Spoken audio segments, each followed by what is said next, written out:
Bonjour, bienvenue sur Contre Pop Culture. Alors, je suis content de vous retrouver aujourd'hui pour une vidéo sur les plus belles éditions qui sortent là pour Noël. Des éditions de grands auteurs, de livres magnifiques, illustrés. Alors, il y a du Tolkien, du Rowling, du Lovecraft, du Jaworski, du Gemmel. Voilà, c'est all the casting que de stars. Voilà, c'est du très très lourd que j'ai à vous présenter. J'espère que vous resterez jusqu'à la fin de la vidéo parce que j'ai vraiment des livres très très beaux à vous montrer et ils valent tous le coup. Alors on va commencer par le Silmarillion, la nouvelle traduction très attendue aux éditions Christian Bourgeois de Tolkien par Daniel Lauzon.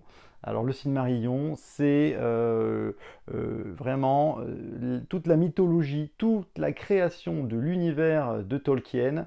Voilà, vous avez aimé Le Seigneur des Anneaux et Le Hobbit, vous avez envie de découvrir les racines de ce monde que l'auteur a créé de toutes pièces. C'est le travail de toute sa vie, le Silmarillion. Et ça a été édité après sa mort par son fils. Parce que voilà, c'est vraiment toutes les mythologies, la création du monde, les dieux, les lieux, les arbres généalogiques, comment les elfes sont arrivés là, les nains, les hommes, comment les méchants sont arrivés là aussi, comment est arrivé Sauron. Voilà, avec un méchant qui est un dieu du mal qui s'appelle Melkor ou Morgoth, ou Morgoth, qui va être vraiment le grand ennemi de toute cette histoire. Alors ne vous attendez pas à trouver un roman classique linéaire, ce sont des contes. Il faut vraiment aimer tout ce qui est contes et mythologie, un petit peu comme quand vous lisez de la mythologie nordique ou grecque. Donc voilà, il faut aimer ce style de narration et de lecture. Mais il y a énormément de noms. Tolkien, il a fait un travail phénoménal pour créer son univers.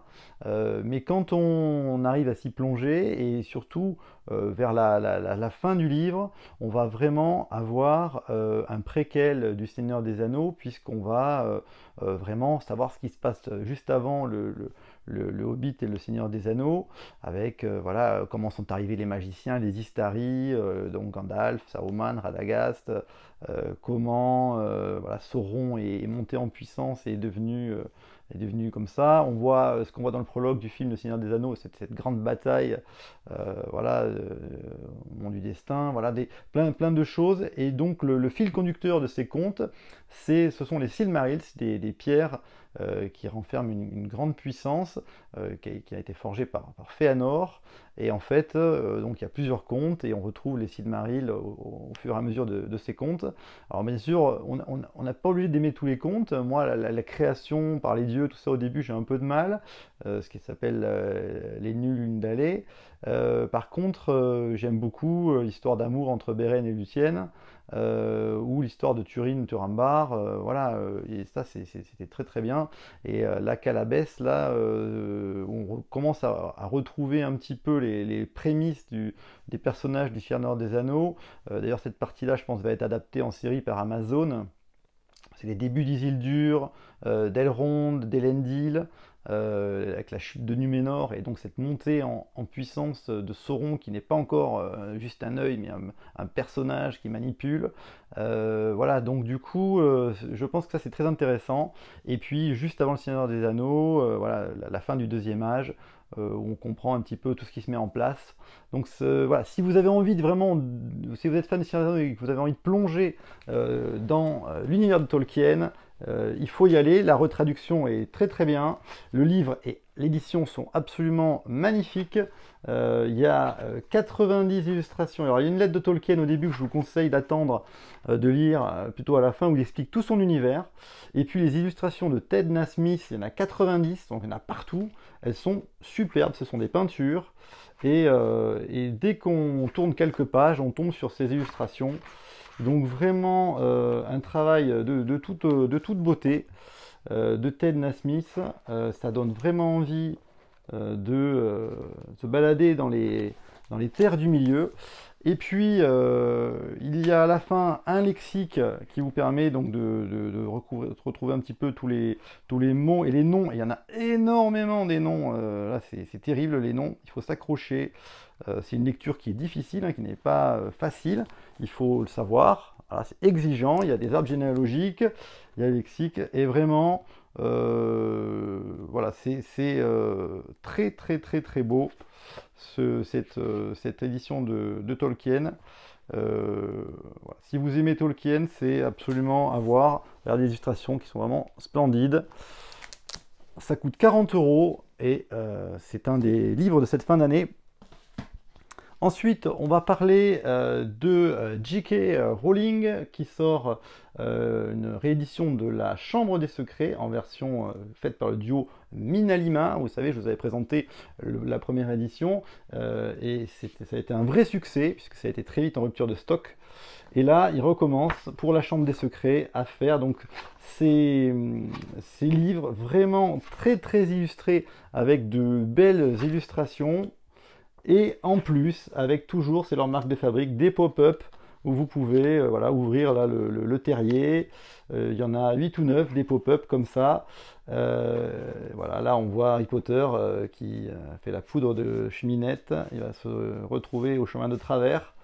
Voilà, et puis toujours, ça donne vraiment envie de lire ces livres. Voilà, là on a le Saul cogneur avec voilà, la voiture qui se plante dans le sol cogneur. Enfin bref, l'histoire est bien connue.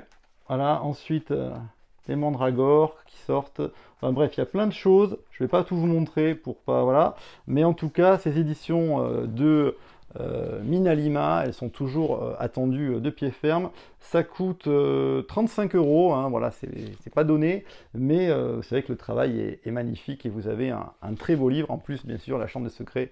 C'est un très très bon livre, donc je vous le recommande chaudement aussi. Ensuite, je vais essayer de me muscler, parce que là, il y a 1290 pages, 1292 pages, ça coûte 80 €, c'est chez les Moutons électriques, l'intégrale Roi du Monde, branche 1 et 2. En fait, là, vous avez dans ce très beau livre de Jean-Philippe Jaworski, Même pas mort, le roman sur les Celtes, et puis ses suites, donc les 4 tomes de Chasse royale, qui avait été très très découpé voilà, par l'éditeur à l'époque, et là c'est vraiment l'occasion de retrouver dans un magnifique livre, alors couverture en cuir, doré, cet énorme livre. Alors le design est fait par Melchior Ascaride, et puis à l'intérieur c'est illustré par Erwan Le Sœur Le Bihan. Alors il n'y a pas beaucoup d'illustrations, il y en a 6 ou 7. Alors le papier c'est en vert, l'écriture en vert, ben oui, parce que c'est l'univers des Celtes. Voilà, c'est l'histoire de Bélovèze qu'on va suivre. C'est vraiment la mythologie des Celtes et des Gaulois. Dans une aventure, c'est super. Jean-Philippe Jaworski, c'est pour moi la plus belle plume de la fantaisie française. Il écrit magnifiquement bien, on est absolument dedans. Donc vous voyez, c'est toujours dessiné comme ça, designé comme ça, en vert. C'est plutôt joli, c'est de très belle qualité. Et les illustrations, eh ben, il faut les trouver parce qu'il n'y en a pas. Ça aurait été bien qu'il y en ait plus. Alors elles sont jolies, franchement, elles sont plutôt sympas. Mais il y en a pas beaucoup. Voilà, si vous aimez le côté celtique, voilà, c'est une illustration. Voilà, elles sont plutôt jolies. Donc là, vous avez 5 tomes.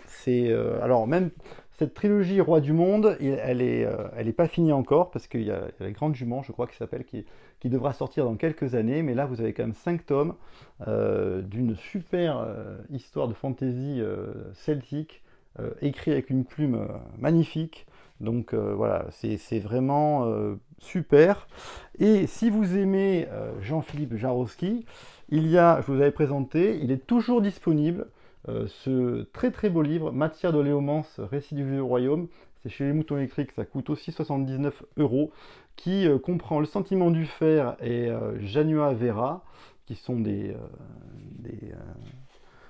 un livre où il y a plusieurs histoires, et puis son grand roman Gagner la guerre. Donc là c'est pareil, c'est un magnifique livre où il y a pas énormément de... C'est très bien mis en place, il y a des petits onglets là pour séparer les nouvelles. C'est très bien fait. Il y a des illustrations de Melchior Ascaride, il n'y en a pas énormément non plus, en noir et blanc, vous voyez. Voilà, et en tout cas, bah, c'est de la fantaisie, hein, tout se passe dans le royaume de Léomance. L'auteur est bientôt y retourné pour un nouveau roman, et Gagner la guerre, c'est un des meilleurs livres de fantaisie. Moi j'ai adoré les aventures de Benvenuto, et donc là vous avez un superbe objet. Ouais, vous avez de la chance, ils sont encore disponibles, ces deux, profitez-en.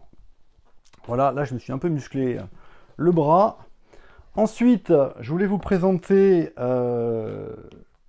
la nouveauté Lovecraft, donc l'Appel de Cthulhu, édition Relier, je ne sais pas si je le prononce bien, c'est du Cthulhu.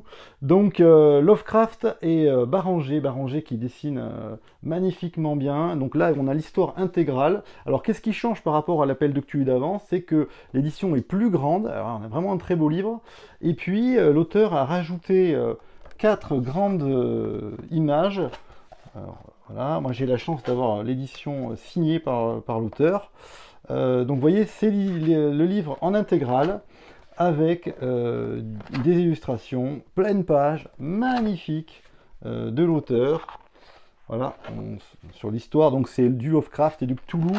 Donc voilà, c'est un mystère, on recherche des choses disparues, et puis bien sûr, l'horreur commence à poindre, et puis après, ils vont aller retrouver donc sur cette île quelque chose de terrible qui va surgir et qui va les rendre fous, comme souvent chez Lovecraft. Donc c'est absolument magnifique. Et ce qui est intéressant, en plus, dans cette édition, par rapport à l'ancienne, c'est que il y a voilà, les dessins, il y a tout un carnet de dessins à la fin qui est très bien fait, très voilà, avec tous les croquis préparatoires pour faire Cthulhu, pour les modélisations de l'auteur, les croquis, les peintures. Voilà, c'est pas juste quelques pages, hein.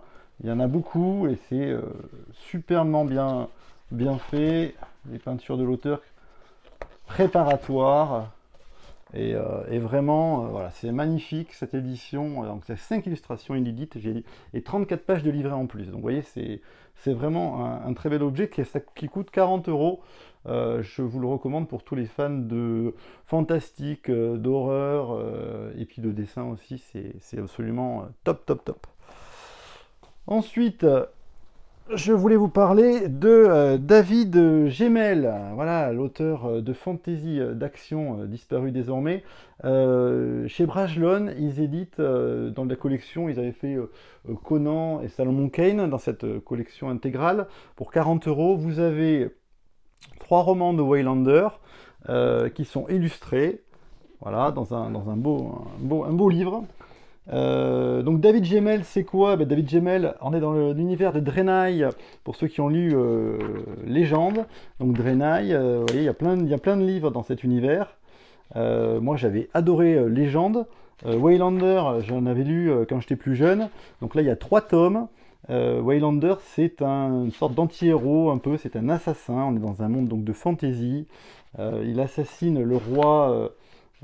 Il y a une guerre qui se prépare et donc du coup on va devoir aller chercher un peu l'anti-héros qui va s'adjoindre des compagnons pour aller sauver un peu le monde. Donc maintenant il y a pas mal de livres comme ça avec des assassins, mais là c'était un des premiers. Et donc du coup il y a beaucoup d'illustrateurs, il y a Didier Graffet, il y a Magali Villeneuve, voilà, il y a des très belles illustrations. Donc si vous aimez, là il faut aimer l'action non-stop. Voilà, David Gemmell c'est un page-turner, voilà, ça y va dans tous les coins, ça bourrine.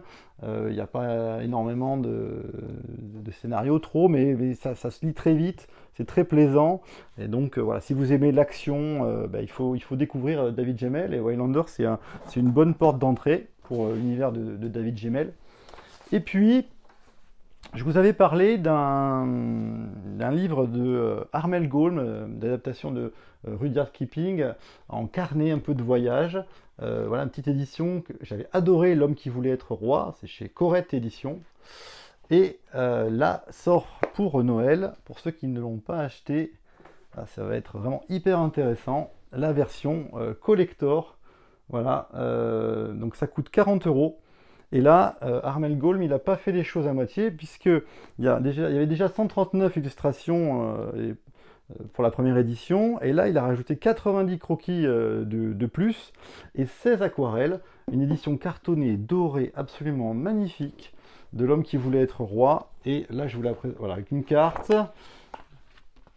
Alors, l'idée, c'était de faire comme un carnet de voyage, pour accompagner l'aventure de Kipling, de ces deux un peu ratés anti-héros qui se retrouvent à partir à l'aventure au Kafiristan et qui vont essayer de devenir des véritables rois ou des dieux d'un peuple au cours d'une aventure où on va voyager dans le désert, voilà, c'est dans les montagnes, c'est absolument magnifique. Je ne sais pas si on voit bien, voilà.